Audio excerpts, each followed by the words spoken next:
मैं नौकरानी नहीं, इस घर की लक्ष्मी हूँ। मधु ने ससुर जी को चाय का कप पकड़ाया और सासू माँ को चाय का कप पकड़ा ही रही थी कि ससुर जी ने चुस्की लेते हुए तृप्त होकर लाड से कहा, वाह क्या चाय बनाई है बिटिया, तुम्हारा नाम मधु है और चाय भी बिल्कुल वैसी ही बनाई है। इस चाय के साथ तुम जरा वह मठरियाँ भी दे देती जो कल बनाई थी तो बस मजा ही आ जाता। कोई और दिन होता तो मधु उनकी इस बात पर बलिहारी जाती, लेकिन आज उनके शब्द मानो उसके कलेजे पर बरछी चला रहे थे। वह भुनभुनाते हुए अंदर की ओर चल दी। इन्हें तो बस मुझ पर हुक्म चलाना आता है, यह चाहिए वह चाहिए, नौकरानी बनकर रह गई हूं मैं तो सबकी। उसकी आंखों के सामने कल की वह घटना तैर गई जब उसकी सहेली सुनीता उससे मिलने आई थी। सुनीता अपने पति से अलग हो चुकी थी और यहीं किसी कंपनी में काम कर रही थी। अब चूंकि चाय नाश्ते का समय था तो मधु ने सबके लिए अच्छा सा नाश्ता और फिर चाय बनाई थी। उसने दौड़ दौड़ कर सबको बहुत प्यार से सबको नाश्ता कराया, फिर किचन समेटा और आकर बैठी अपने चाय का कप लेकर सुनीता के पास। और बता सुनीता, क्या चल रहा है? सुनीता ने इधर उधर देखकर फुसफुसाते हुए कहा, मेरा तो जो चल रहा है वो चल रहा है, तू बता कि तेरा क्या चल रहा है और यह सब क्या हो रहा है? मधु के चेहरे पर उलझन के भाव तैर गए। मैं कुछ समझी नहीं सुनीता, तू कहना क्या चाहती है? अरे मैं यही कहना चाहती हूँ कि तुझे क्या जरूरत आ पड़ी है पूरे घर की नौकरानी बनने की? सुनीता ने एक एक शब्द पर जोर देते हुए कहा।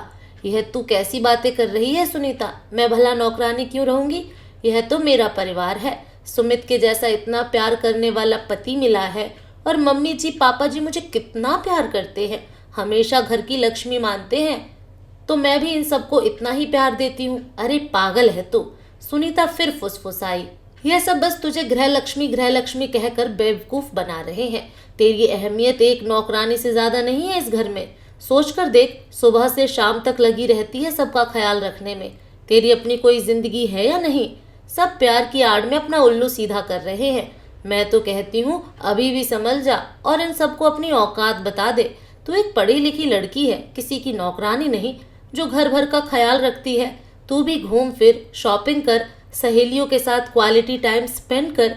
मुझे देख, शान से अकेली रहती हूँ, इन सब झंझटों से दूर, अपनी जिंदगी अपने हिसाब से जीती हूँ। मेरे तौर तरीके मेरे पति को पसंद नहीं थे तो भाई मैंने तो उसे भी टाटा बाय बाय कर दिया। इसीलिए तुझे भी समझा रही हूँ, इन सब के झूठे प्यार के झांसे में आकर अपनी जिंदगी मत बर्बाद कर।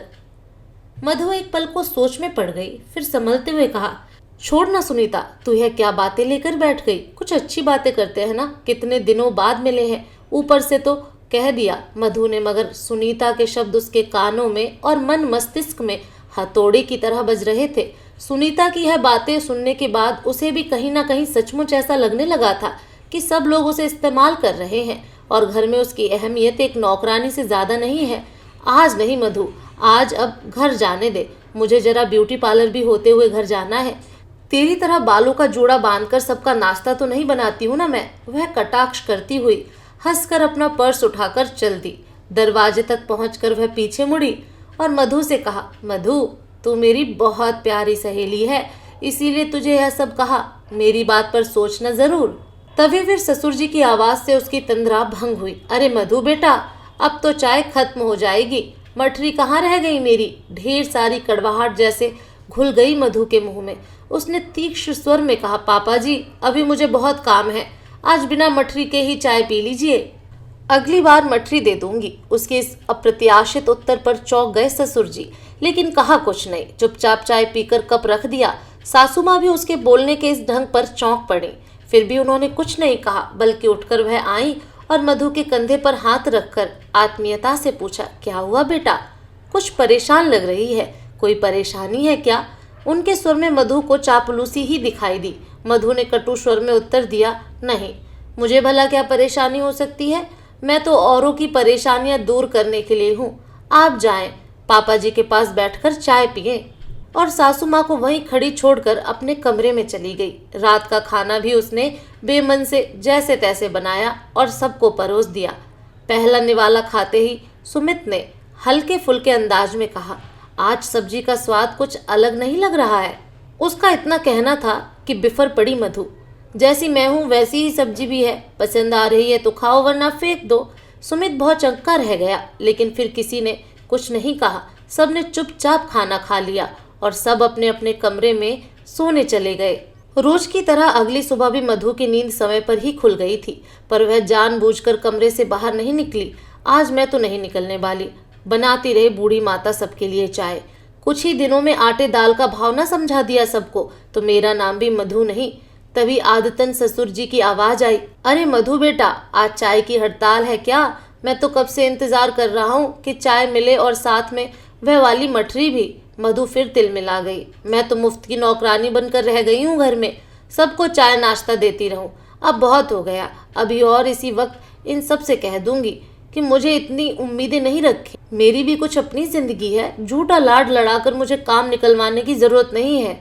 वह तैश में आकर उठी और तेजी से बाहर के कमरे की तरफ बढ़ी। तभी अचानक उसका पैर फिसला और वह बगल में रखी हुई मेज से टकराते हुए धम्म से नीचे गिर पड़ी। उसका सिर पर मेज का कोना लग गया, सिर से खून का फव्वारा बह निकला, पैरों में भी चोट आ गई। ससुर जी के पास ही बैठी सासू माँ बैठकर बातें कर रही थी। वह दौड़कर उसके पास पहुंच गई। ससुर जी भी पहुंच गए। सुमित जो अपने दफ्तर जाने की तैयारी कर रहा था, उसे भी सासू माँ ने आवाज देकर बुलाया। सुमित ने फटाफट थोड़ा प्राथमिक उपचार देकर मधु के सिर पर पट्टी बांधी। फिर सुमित ने गाड़ी निकाली और सब मधु को लेकर अस्पताल की तरफ चल पड़े। पट्टी बंधी होने के बावजूद मधु के सिर से हल्का हल्का खून अभी रिस रहा था। गाड़ी में सासू माँ मधु के बगल में बैठी रहीं और अपनी हथेली से उन्होंने मधु का सिर दबाकर पकड़ रखा था और लगातार उसे हौसला भी बंधाती जा रही थी। अस्पताल पहुंचने के बाद डॉक्टर ने तुरंत मधु को देखा और यह भगवान की कृपा रही कि डॉक्टर ने कहा कि चोट ज्यादा गहरी नहीं है, ठीक हो जाएगा। शाम तक मधु घर आ गई। उसके घर आने से पूर्व ही सासू माँ घर आ चुकी थी ताकि पहले से सब प्रबंध कर सके और उसका कमरा बहुत ही सुघड़ और सुव्यवस्थित तरीके से तैयार कर रखा था। ससुर जी और सुमित के साथ वह घर पहुंची। सुमित ने उसे ले जाकर कमरे के बिस्तर पर लिटाया। तुरंत सासू माँ ने उसके लिए गरम गरम सूप बनाया। ससुर जी खुद बाजार जाकर उसके लिए ढेर सारे फल लेकर आए। सुमित ने बड़े प्यार से बिस्तर के पास ही छोटी मेज रखकर उसकी सारी दवाएं, कुछ पत्रिकाएं, फूलों का गुलदस्ता सब व्यवस्थित ढंग से रख दिया। सब इतने स्नेह के साथ उसका ध्यान रख रहे थे कि उसकी मन ग्लानि से भर गया कि कहाँ वह सुनीता की बातों में आकर अपने इतने प्यारे परिवार के साथ ऐसा व्यवहार करने चली थी। उसे समझ में आ गया था कि उसकी अहमियत इस घर में क्या है। वह नौकरानी नहीं, इस घर की लक्ष्मी है जिस पर सभी हुक्म नहीं चलाते बल्कि अपना अधिकार समझते हैं, घर की खुशियों की बागडोर थामने का विश्वास रखते हैं और ढेर सारा स्नेह रखते हैं। अब वह कभी किसी की बातों में आकर अपने स्वर्ग जैसे घर को नहीं तोड़ेगी। ससुर जी पास ही बैठे थे। उनकी अब उम्र हो चली थी और इतनी दौड़ भाग के बाद थकान उनके चेहरे पर स्पष्ट दिखाई दे रही थी। फिर भी वह बड़े मनोयोग से प्लेट में उसके लिए सेब काट रहे थे। ढेर सारा प्यार उमड़ आया उनके ऊपर मधु के मन में। तभी सासू माँ ने कहा, चलो भगवान की कृपा से अब सब कुछ संभल गया है, सब कुछ ठीक हो रहा है। तो अब मन थोड़ा शांत हुआ। अब मैं थोड़ी देर में सबके लिए चाय बनाती हूँ। ससुर जी बच्चे की तरह खुश हो गए। यह सही कहा श्रीमती जी, चाय की बड़ी तलब महसूस हो रही थी। तभी लाड से मुस्कुराकर मधु ने कहा, जी मम्मी जी, और जो मठरियाँ बनाकर मैंने पापा जी के लिए डब्बे में रखी हैं वह पापा जी को खिलाना मत भूलिएगा, ये तो है ही चटोरे, सासू माँ ने चुहल करते हुए कहा। तो सब हंस पड़े। तभी सुनीता का फोन आ गया। मधु ने होठों को भींचते हुए फोन उठाया। उधर से सुनीता की आवाज आई, अरे यार कैसी है तू?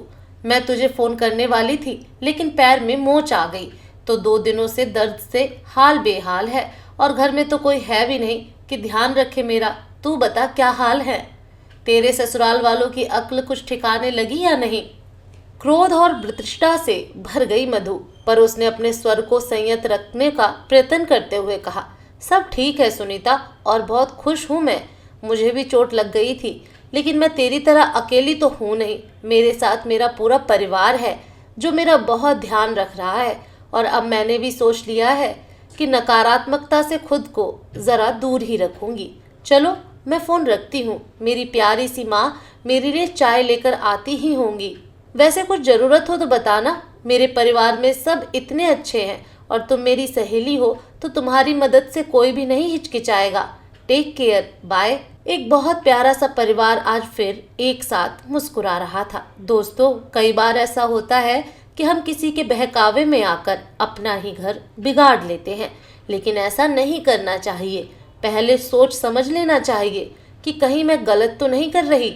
आपको ये कहानी कैसी लगी कमेंट करके ज़रूर बताएं। फिर मिलूंगी एक नई कहानी के साथ। तो दोस्तों, आप में से कितने की ज़िंदगी में सुनीता जैसी सहेली है, कमेंट करके ज़रूर बताएं।